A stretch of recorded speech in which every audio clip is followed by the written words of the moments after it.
اب ایک عقلی نقطے کی طرف توجہ دیجیے، اور ذرا نہیں پوری توجہ دیں۔ سوال ہے دامادوں میں سے بطور داماد کون افضل ہیں، کون بہتر ہے؟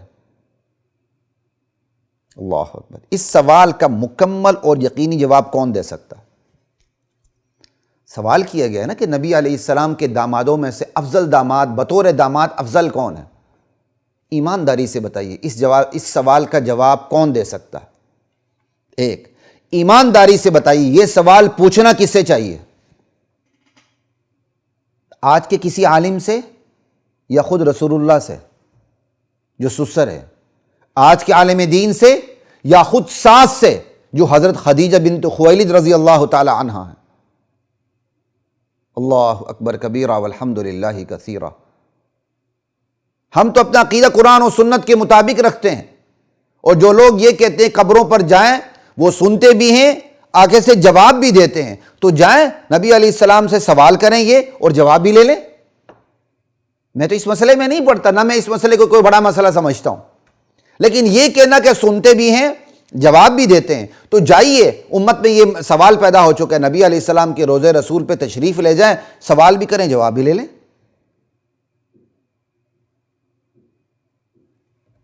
اللہ اکبر کبیرہ والحمد للہ کثیرہ۔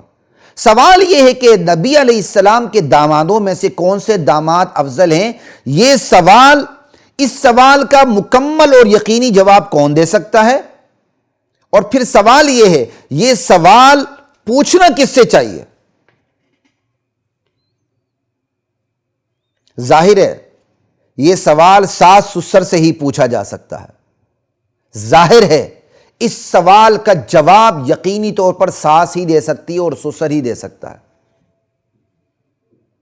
اور اگر ایک عام ساس اور سسر ہو تو ان میں اختلاف رائے بھی ہو سکتا ہے۔ ہاں رسول اللہ سسر ہوں اور حضرت خدیجہ ساس ہوں تو پھر اختلاف رائے انشاءاللہ نہیں ہوگا، اور اگر وہاں ہو بھی جائے حرج کی بات نہیں، دنیاوی امور ہے۔ بہرحال اس کا جواب، یہ سوال ساس و سسر سے ہونا چاہیے، اور اس کا بہترین جواب ساس و سسر ہی دے سکتے ہیں، غیر تو اس سوال کا جواب دے ہی نہیں سکتا، اور نہیں غیر سے یہ سوال ہونا چاہیے۔ اللہ اکبر۔ پھر سسر حضور ہوں، ساس حضرت خدیجہ بنت خویلد ہوں، تو یہ سوال کسی سے اور سے پوچھنا درست ہے کہ غلط؟ حرف غلط سے بھی بڑھ کر غلط۔ آج کوئی مجھ سے سوال کرے نبی علیہ السلام کے دامادوں میں سے کون سا داماد افضل ہے، قطع نظر حضرت علی اور حضرت عثمان کی مطلق افضلیت کو نظر سے قطع نظر، یعنی حضرت علی اور حضرت عثمان کی جو مطلق افضلیت ہے اس کو ایک سائڈ پہ رکھے یہ سوال، قطع نظر اس کے، پھر یہ سوال کریں تو کوئی جواب نہیں۔ آپ اس سے قطع نظر کوئی مجھ سے سوال کرے گا، میں سوال کرنے والے کو پکڑ لوں گا، اور ہو سکے کوئی میرا اپنا تو میں اس کی درگت بنا دوں گا، اسے رگی دوں گا، اس کو گرفت میں لاؤں گا، اور اس کو کہوں گا مطلق جو فضیلت ہے اس کو کافی سمجھو، حضرت عثمان حضرت علی سے افضل ہیں بس۔ بطور داماد کون افضل ہیں؟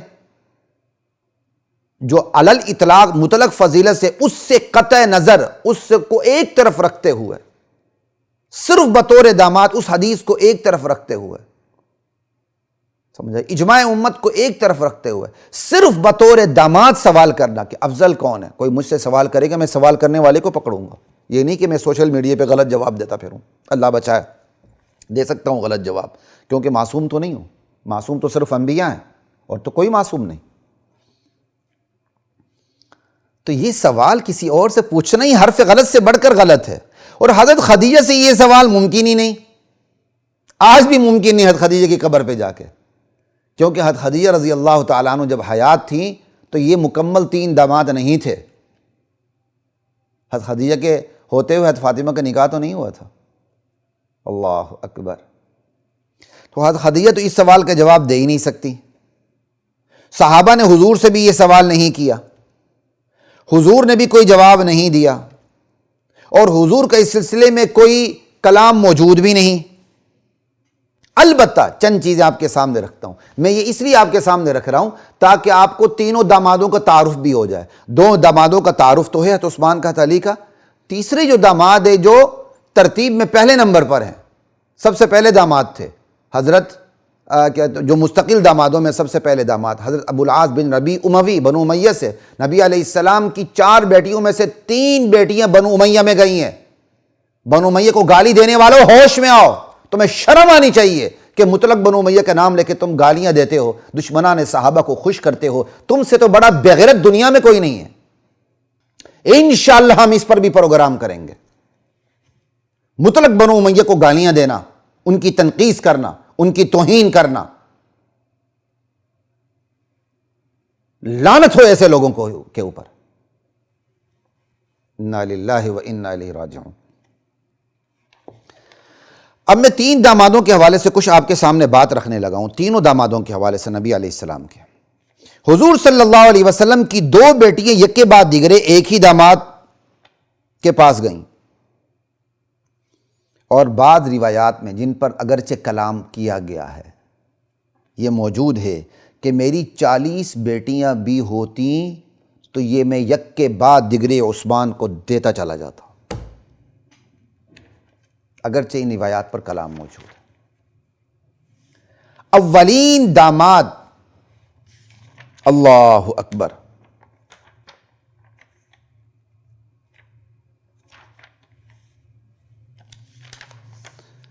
پہلی بات حضرت عثمان کے بارے میں یاد رکھ لیں کہ وہ دوہرے داماد، اور دوسری بات اولین داماد شوہر زینب رضی اللہ تعالی عنہما ابو العاص بن ربیع اموی، ان کی نسبت صحیح بخاری میں یہ فرمان نبوی موجود ہے، کان کھول کے سن لیں، کان کھول کے سن لیں، اور بخاری کی روایت نمبر بھی یاد رکھ لیں 3110، مسلم کی روایت بھی یاد رکھیں 6309۔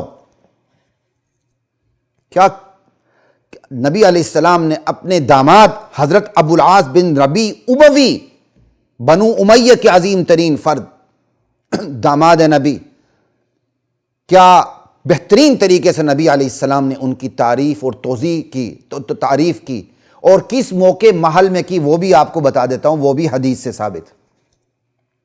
نبی علیہ السلام اپنی بیٹی، اپنی حقیقی بیٹی اور اپنی سب سے بڑی بیٹی حضرت زینب رضی اللہ تعالی عنہ کے شوہر، اپنے داماد، اپنے حقیقی داماد حضرت ابو العاص بن ربیع اموی کے بارے میں فرماتے ہیں، حدثنی، میرے اس داماد کی شان یہ ہے اس نے جو بھی مجھ سے بات کی فصدقنی، اسے سچ کر دکھایا، اس نے جو مجھ سے بات کی اس پر یہ پورا اترا، سچ کر دکھائے وہ بات، ووعدنی، اور اس نے مجھ سے وعدہ کیا، فوفا لی، اور اس وعدے کو وفا کیا۔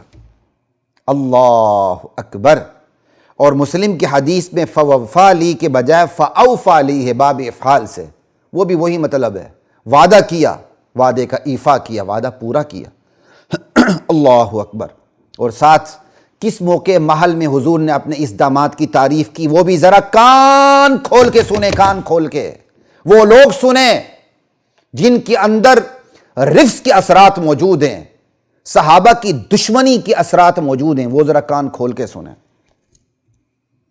وَلَٰكِنْ وَإِنِّي لَسْتُ أُحَرِّمُ حَلَالًا حَدَّثَنِي فَصَدَقَنِي وَوَعَدَنِي فَوَفَا لِي أَوْ فَأَوْفَا لِي، میرے اس داماد نے جو بات کی سچا کر دکھایا، جو وعدہ کیا وفا کیا، میں کسی حلال کو حرام نہیں کر سکتا، وَإِنِّي لَسْتُ أُحَرِّمُ حَلَالًا وَلَا أُحِلُّ حَرَامًا، نہ میں کسی حلال کو حرام کرنے لگا ہوں، نہ میں کسی حلال کو حرام کر سکتا ہوں، نہ کسی حرام کو حلال کر سکتا ہوں، ولیکن واللہ، لیکن اللہ ذوالجلال کی قسم، لا تجتمع بنت رسول اللہ صلی اللہ علیہ وسلم وبنت عدو اللہ مکانا واحدا ابدا، اور ایک روایت میں عند رجل واحد ابدا، لیکن اللہ کی قسم، اللہ کے رسول کی بیٹی فاطمہ اور اللہ کے دشمن ابو جہل کی بیٹی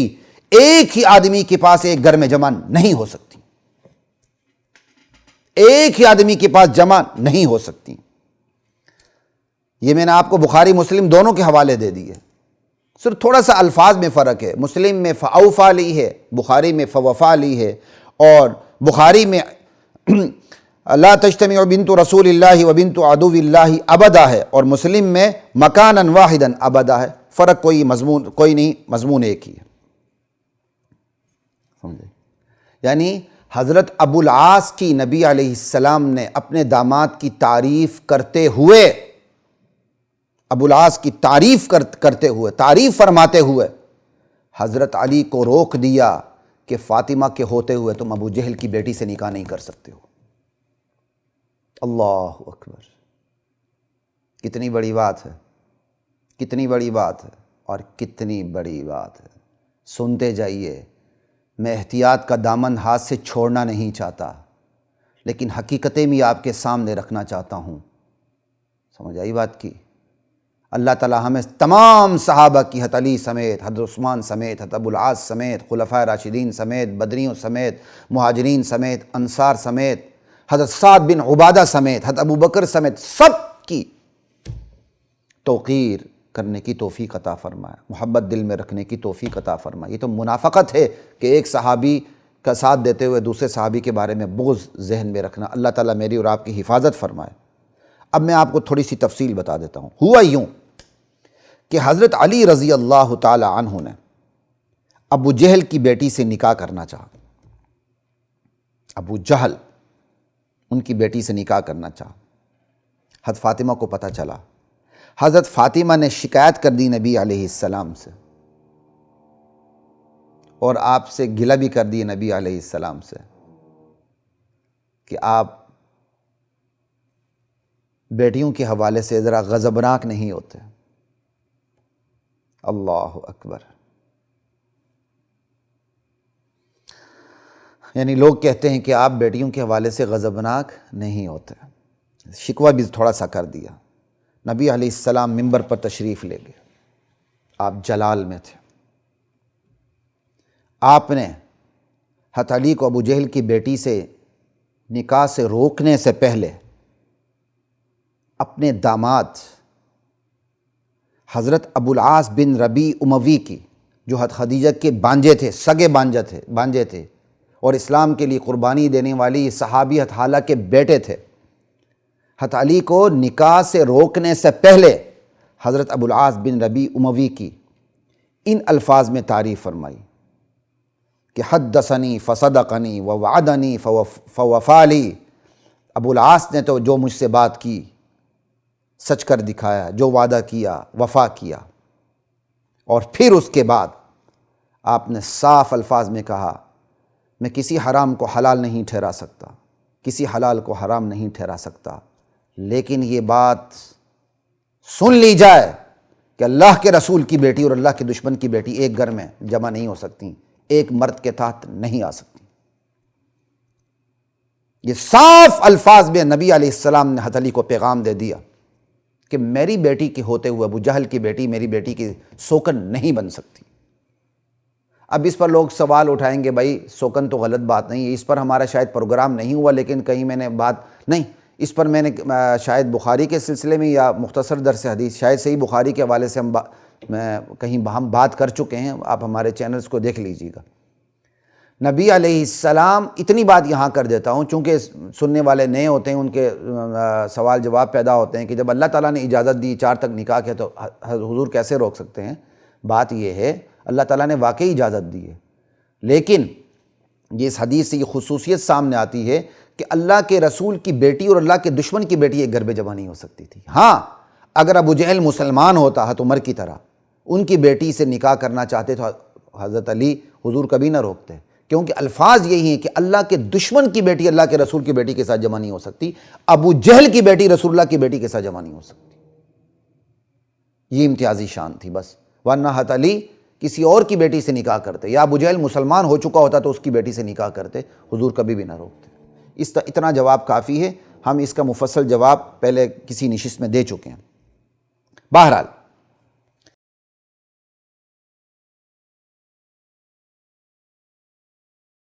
وَلَقَدْ